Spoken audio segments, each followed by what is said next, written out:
Are you a songwriter? Are you looking to turn your songwriting passion into a full-time gig? Whether you are just at the start of your songwriting journey or a seasoned industry professional, this show is made for you.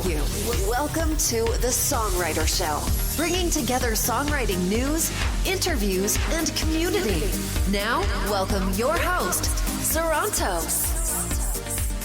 Thank you for tuning in, and welcome back to the Songwriter Show, right here on Reality Radio 101. I'm your host, Sarantos. I'm a solo music artist who's been writing lyrics for as long as I can remember. Words are very important to me, and that's why I'm thrilled to host this show for you every Thursday evening. I believe that every song is a story.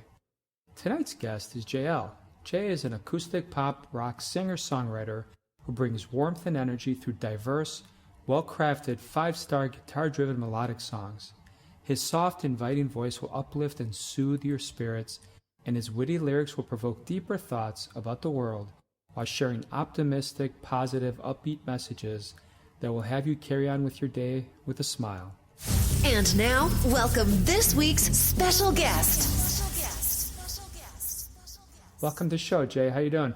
I'm doing great. Thank you for having me, Sarantos. Oh, no problem. You're welcome, my friend. So what you been doing since the last time we talked? Anything new going on with you? Oh, yes. Thank you for asking, of course. We put together a new album, and we are now promoting it. It was released on August 27th. And we've been getting great reviews, and we started the radio promotion this past Tuesday. And the single has been the second most added song on that day for the stations that were approached. And we're also doing promotion with non-commercial college radio stations, and that's gone very well as well. So we're thrilled. That's great. No, I'm really happy to hear that, my friend. Tell us a little bit about your direction. Are you musically going off in a little different direction, or how have you kind of evolved in the last couple of years? Yes. I was actually doing more what you would call possibly modern country, totally guitar-driven, of course, but softer in its approach and more ballad-like. And this record is a different direction. This record still guitar driven and lots of acoustic guitars, but also a more solid rock backbeat to most of the songs, and more electric guitars. So it's actually, a different sound. It's more rock alternative than the prior recordings. And but it's actually catching the attention of the reviewers in a way that I didn't expect.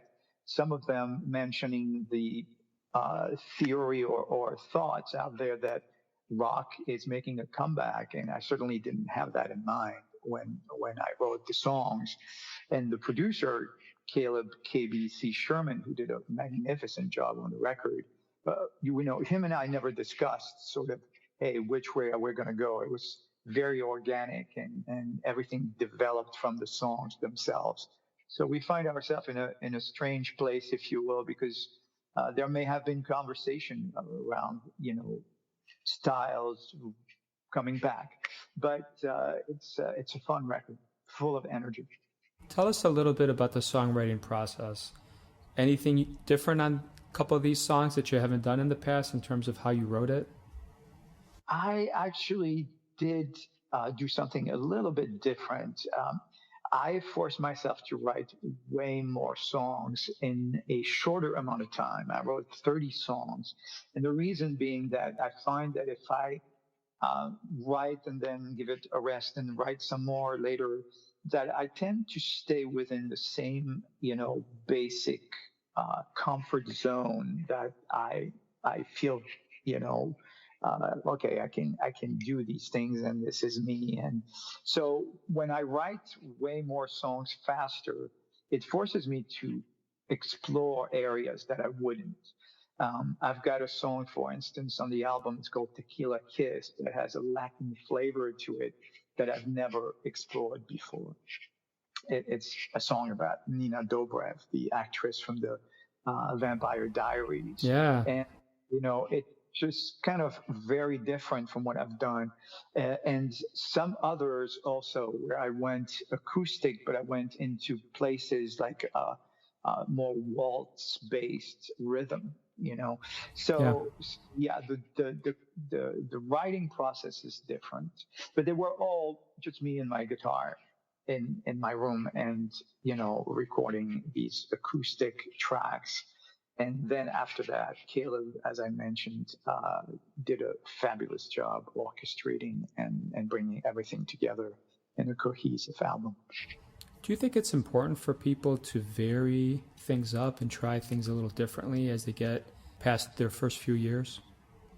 I think so, right? And historically, at least based on what I've read, it was more the norm in the 70s, right? If you listen to a Queen album, right, or a Billy Joel album, and he still has been doing that throughout his career anyway, the variety was there, way more variety than you'd hear on. There was a period of time where the marketing theory was, okay, you need to wedge in, so you're going to make a dance record and it's got to be all dance, and it makes total sense, right? I'm not criticizing, but from a singer-songwriter, it was like, okay, so you're the coffee shop guy, right? So the whole album is you and your guitar and maybe another guitar, and that's it.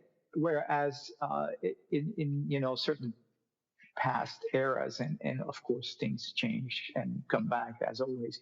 The diversity was important. I mean, you look at Beatles records towards the end of their career, very diversified compared to the early Mersey beat records, right? That they came out with. Pretty much everything is cohesive sound wise. So I think it's more interesting, if you, as a listener, but it depends on your mood, right? And nowadays, Sure. you've got the luxury of putting together a playlist on your favorite streaming service. So if you're in the mood for a all jazz or all dance or all everything that you want, or variety, complete variety, it's up to you to do that, and you can do that, and you can make the records that perhaps artists are not in a position to make for whatever reason. Yeah. One thing you said earlier, I do kind of agree with you, because in my heart, I'm still a rocker, even though I experiment with different genres. And I do think rock is coming back, gonna come back, because rap has dominated for a while. Pop always is kind of pretty consistent. But I do feel like the pendulum is swinging back, and I think it's going to continue to do so.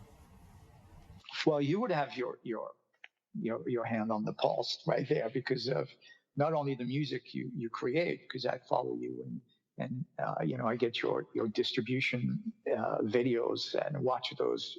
I love those videos. You make great videos. Thank you. And I love your jazz record. But you also obviously talk to writers on a regular basis for your show, and I would think that if you see that happening as well, then you're probably right on. I don't keep as close look on that aspect of things, just simply because I haven't had a chance to read closely as to what's happening and what people are discussing. But I love rock. I mean, I just love it, and great arena rock shows are fabulous. Yeah. And the energy is way different than other live gatherings, and they all have their place, of course. But Of course. a show. I mean, I used to go to watch AC/DC, and to see AC/DC when they were coming to the area, and Bryan Adams, and on the softer side of things, of course, I saw Van Halen, and it was just great shows. I mean, fun, great shows from my standpoint. Yeah, I love Bryan Adams. Actually, I've never seen Bryan Adams live in concert, but he's one of my favorite songwriters. I totally agree. I mean, I saw him at the Garden, and it was right after it was right after the summer of '69. And he approached the microphone, right, to start singing the song, and he didn't. He stepped back, and the entire arena sang the song to him, right? I mean, the band was playing, he was playing guitar. And then, after the first chorus, he finally got to the microphone and sang. And, when you have that kind of energy and the people know your songs, they know the lyrics and they're singing along, it's just fabulous. It was.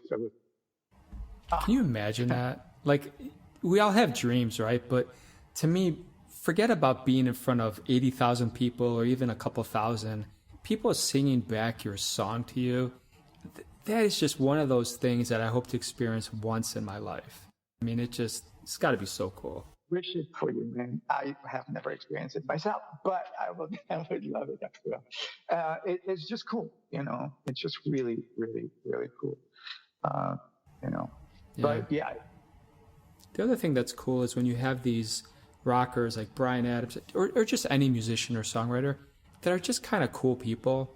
I heard this story about Tom Petty, how he did some concert, got like a $500,000 check, and he literally just signed it over to some charity that was kind of there. And I'm like, how cool is that? Like, cool people that succeed, I think it just warms my heart, and I want them to succeed. And I love hearing stories like that. And it's super generous. And of course, it's great when anyone in this business who gets to experience that kind of situation and does something great with it. You gotta say, yeah, fabulous. You did the right thing and you get it, because it is such a difficult business, and when people give you that, meaning that when you've got a crowd that follows you, that you have an audience that loves you and gives you the means to share and pass on the benefit of it, you really understood what it's all about.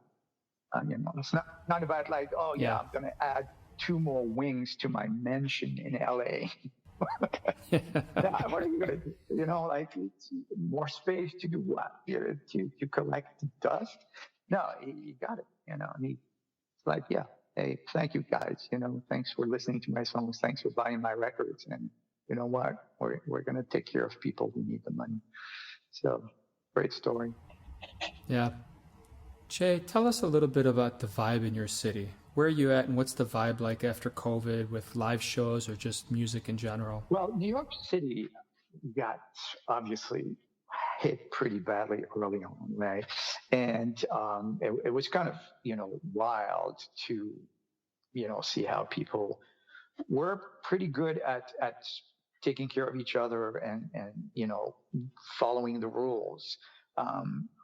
And then they just went on, getting with the vaccine, and the rate of vaccinations are really high, and people still in stores, you have to wear a mask. They do it. You have to show vaccination cards and wear a mask if you go to a gym or to a club. The people here are pretty cool with that. They get it. They get that, you got to take care of each other, and especially performers. And all of us, we depend on people. We don't want people to just like be sick and worse, die. So it's been good in that sense that people have been like, yeah, we get it. We're going to take care of each other. We're going to be careful. We're going to do what needs to be done so we can go back to business. Broadway reopened fairly recently. I think about a week since that. Yeah. But it took a while. But most people, have been really good, I have to say. In the subways and whatnot, it's been, easier than I would have thought to go through the difficulties of it. But of course, everybody can't wait for it to be behind us. But things are starting to happen. You can see how it's reopening, it's working, and we are lucky so far that there hasn't been a serious, wave due to the variant. From what I look at it every day, the numbers seem to be, staying stable, and people are doing what needs to be done. But it's reopened. And they have reopened, and it's moving in the right direction. So that's good. Good. Tell the audience a little bit about what you got coming up. Anything special at the end of this year, early next year that you want to share with us? Thanks. That's, I am so focused right now on letting everybody know about the album, Ride the Wave, the new album, that I do write on a regular basis. That is something that I, do pretty consistently, simply because it's better for, the end product, right? I'd rather be able to choose from, 30, 40, 50 songs and hopefully have like a great 10, 15 songs to record. So I do that, but I don't have plans to record them just yet. The focus is totally on promoting the album. And I have to say, it takes a lot of time. Yeah, I hear you, my brother. So much by yourself as an independent artist, and of course, I get the great support from MTS management. Michael Stover is phenomenal.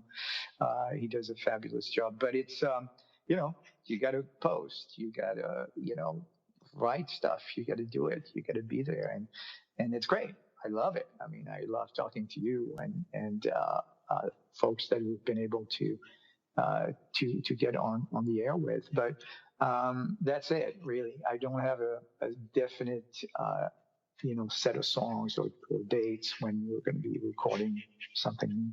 Okay. Tell us a little bit about the song we're going to hear now. What inspired it? What do you want us to take from it? So my understanding is I sent you Miss Mess, which is the first single from the album. Correct. And, like most folks during the pandemic, I spent an enormous amount of time on the social networks. And this one is about TikTok. And TikTok is great. I mean, you can thumb through things so fast. But TikTok also, after a while, the algorithm gets you. They know what you're about. So I tend to watch puppies. I love to watch dogs and nature stuff. And, also there are these, fantastic women that I've been watching who, some fly helicopters, some jump off airplanes and do really super fabulous things. Like, it's great. So they keep serving me these videos. And I ended up writing Miss Mess about that, about my experience on TikTok, but mostly about some of the characters that are, dancing and doing these fabulous things. So that's how the song came about. Awesome. All right, Jay, we're going to check out your song, then we'll come back and talk a little more, okay? Thank you. All right, Jay, check this out, everybody. Here we go.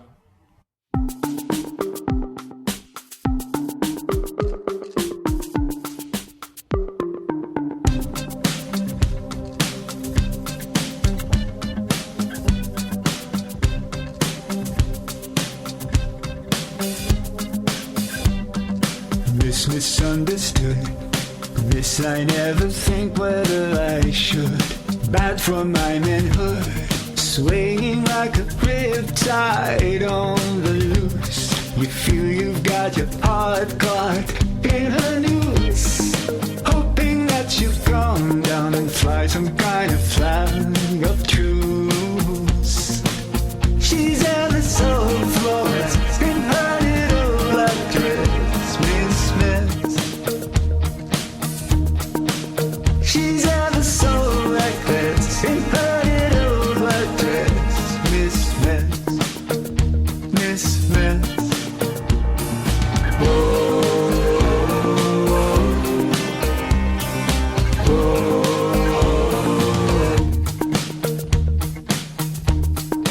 Miss, I've got it all.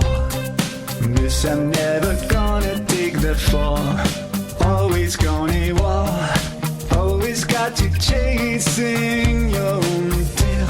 And yes, you love her, but it's all no avail. Don't ever tell her that, but you've met your whale.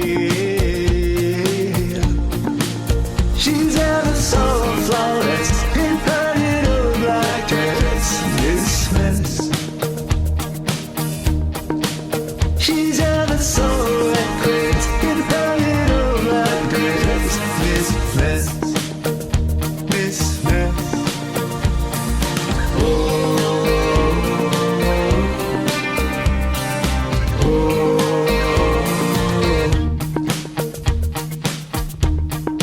Miss, I told you so.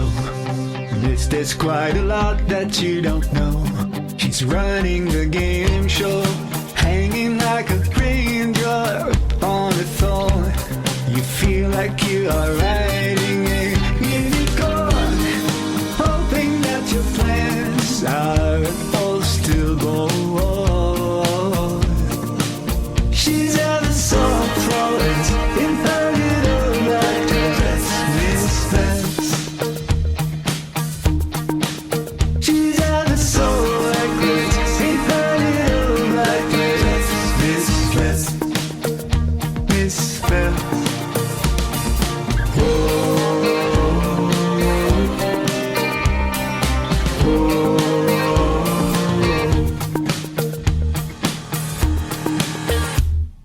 That was a fun song, Jay. Thank you so much for sharing it with us. Well, thank you for playing it. It's really great, and we're getting a lot of streams, at least from my standpoint on Spotify. So we're really happy. Good. And it's been by some stations so far. It's at an early stage, but we just started the radio campaign, so it's good. Yeah, that's awesome. Tell us a little bit about the best career advice you've ever received. That is a great question, because I'm fortunate that I got lots of advice from quite a few people. But I think the best one is be yourself, and do what you love to do.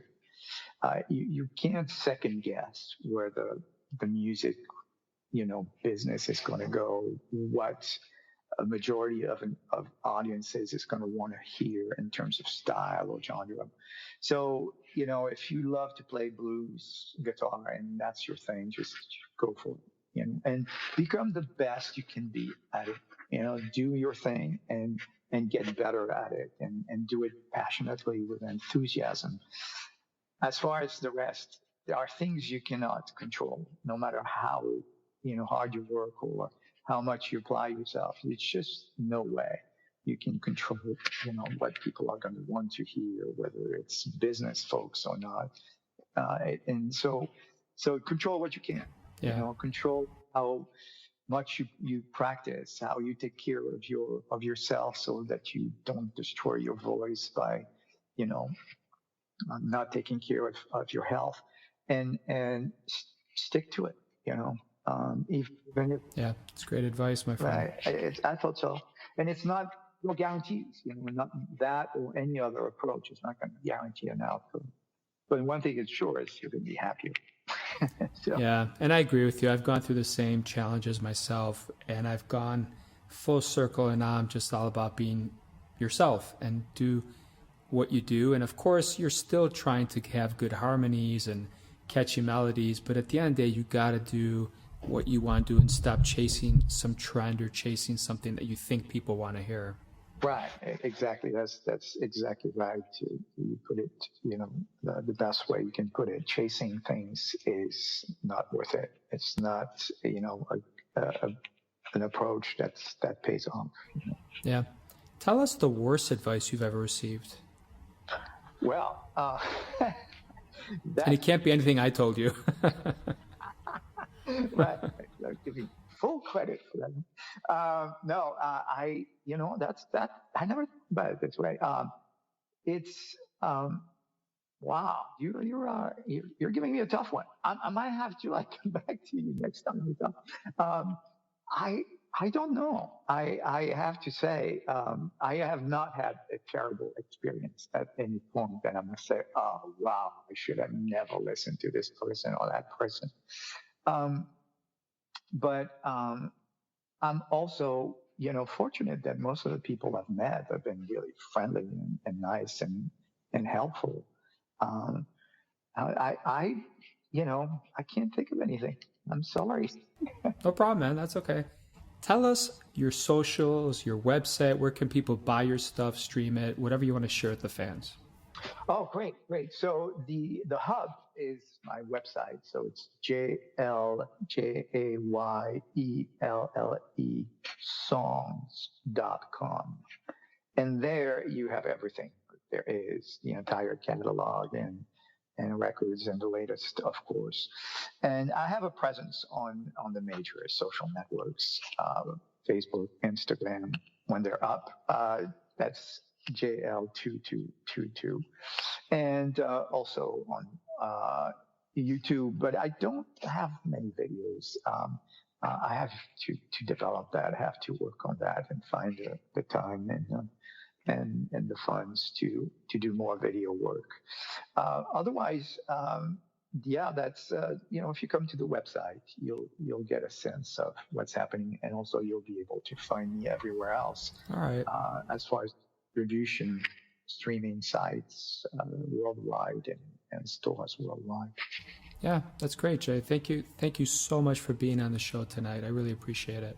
Oh, thank you for the invite. It's always a pleasure to talk to you. You're welcome. So to all the fans out there, thank you so much for listening to Jay and I. I hope your own unique story gets heard around the world. My name is Sarantos. Please join me next time to hear other amazing artists share their fascinating behind-the-scenes stories right here at the Songwriter Show on Reality 101. And now I'm going to leave you with one of my songs called Coming Home. We all have a story. It began somewhere, and home is usually the beginning. Have a great night, everyone. I love you guys. See you next week.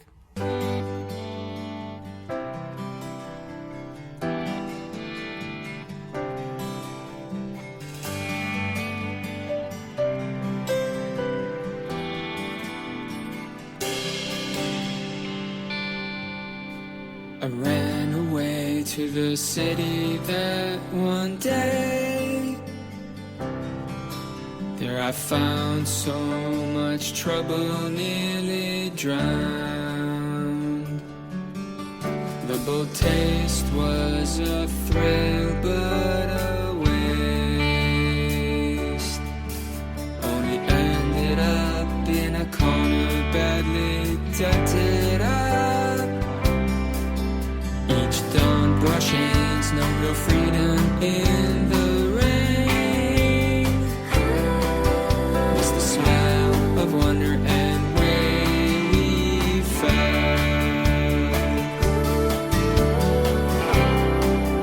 Needed you, the green grass and thunder. The mirror couldn't lie. Sad, tired eyes, so I said goodbye.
Great escape.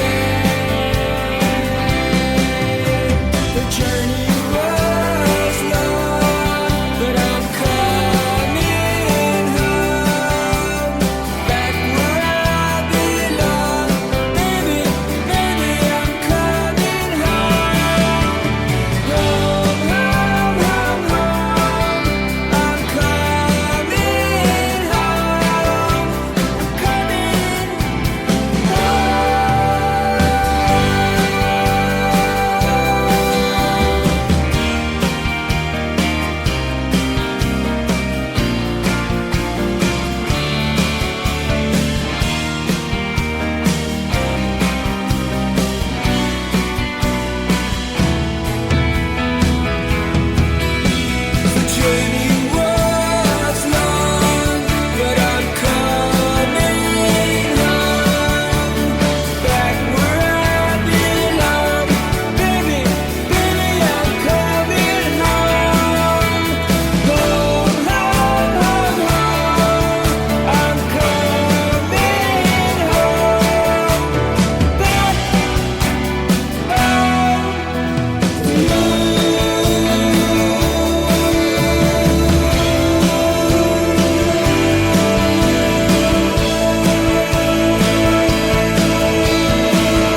Thank you for listening to The Songwriter Show.